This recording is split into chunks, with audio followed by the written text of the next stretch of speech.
So let's talk about the Lesson 9 discussion board posting on your This I Believe essays for this week on arts and letters.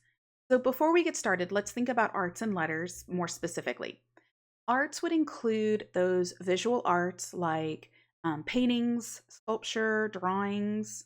It might include media arts like photography, television, films. It could also include theater arts or fine arts like plays.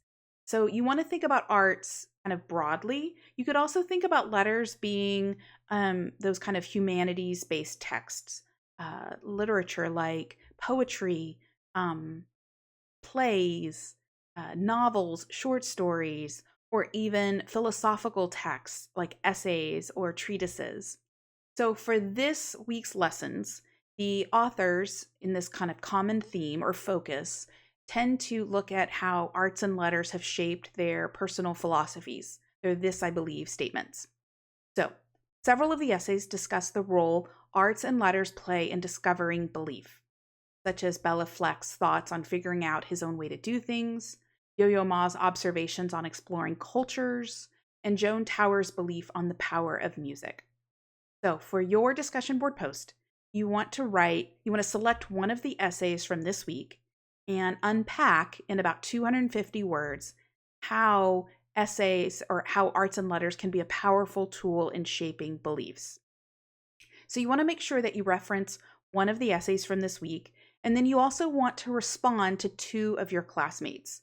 Now, over the past couple weeks, the responses to your classmates, I've been pretty much giving credit if you attempted it, but we want to start kind of working towards promoting a conversation in our discussion forums. Now that you're more familiar with the organization of the course, the readings, what we're doing, now's the time to kind of add another layer to that. And I want you to start thinking about your responses as opportunities to engage in a conversation with your classmates, right? So your responses might invite questions or might invite reflections, but they need to be more than just "I agree" or "yeah, me too." So for your responses this week, to get full credit, you need to, in your original post, identify an essay that you're responding to. You need to probably think about including maybe a passage or a quote from that essay for support.